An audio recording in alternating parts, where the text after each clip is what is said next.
दोस्तों, हाल में ही दुबई में अतिवृष्टि का प्रकोप देखा गया, जिसमें 2 सालों की होने वाली बारिश को 24 घंटे में महसूस किया गया। अब अगर हम इसके पीछे के कारण का बात करें तो बहुत सारे ओपिनियंस निकल के आ रहे हैं, जिसमें मैक्सिमम टीवी चैनल्स का ये कहना है कि ये क्लाउड सीडिंग की वजह से हुआ है।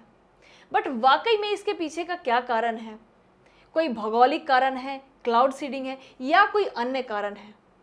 आइए इसके बारे में हम चर्चा करते हैं और जानते हैं हमारे अपने विशेषज्ञ राजीव सर से। हाँ, थैंक यू अंकिता। जो आपने कहा कि मैक्सिमम टीवी चैनल पे देखा गया कि क्लाउड सीडिंग के परिणाम स्वरूप इतनी ज़्यादा वर्षा हुई, तो स्पष्ट तौर पे हम बता देना चाहते हैं क्लाउड सीडिंग के कारण इस तरह की वर्षा नहीं होती। हाँ, इतना ज़रूर हुआ होगा कि दुबई का जो मेट्रोलॉजिकल डिपार्टमेंट है उसको जब पता लगा होगा कि हाँ थोड़ी सी मौसम में बादल आ रहे हैं, तो क्लाउड सीडिंग की कोशिश की गई होगी। लेकिन ये जो वर्षा का जो प्रारूप है वो क्लाउड सीडिंग की ओर इंगित नहीं करता। पहला कारण, क्योंकि ये जो वर्षा हुई है बहुत बड़े एरिया को कवर अप किया है। जैसे अगर ओमान के मस्कट में वर्षा हुई है तो कतर में भी हुआ है, या ये बहरीन में भी हुआ है, ईरान के बंदर अब्बास में भी हुआ है, या फिर सऊदी अरब। यूं कह सकते हैं कि लगभग 1000 किलोमीटर डायमीटर के क्षेत्र में वर्षा हुई है, जो क्लाउड सीडिंग के परिणाम स्वरूप नहीं हो सकती। दूसरी बात है कि इसमें ओले भी गिरे हैं।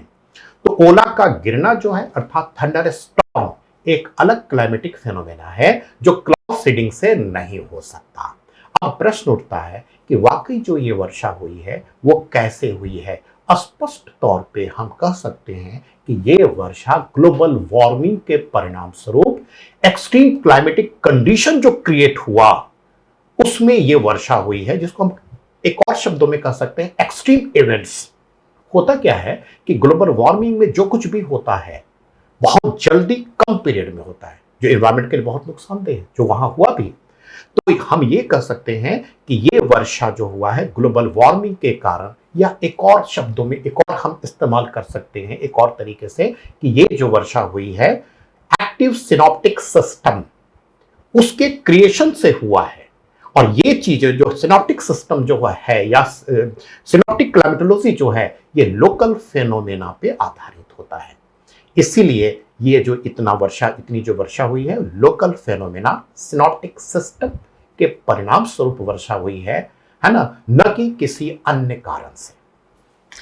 सर, जैसा कि आपने बताया कि इन सारे घटनाओं के पीछे का कारण है ग्लोबल वार्मिंग। बिल्कुल।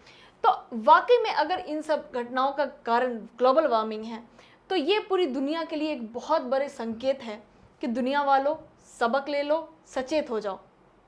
नहीं तो आज ये दुबई में, कल कहीं और ऐसी घटनाएं घटते रहेगी और एक वक्त ऐसा आएगा जब ये सारी चीज़ें हमारे कंट्रोल से बाहर होगा। थैंक यू सर, इतने बहुमूल्य इन्फॉर्मेशन के लिए। Thank you so much.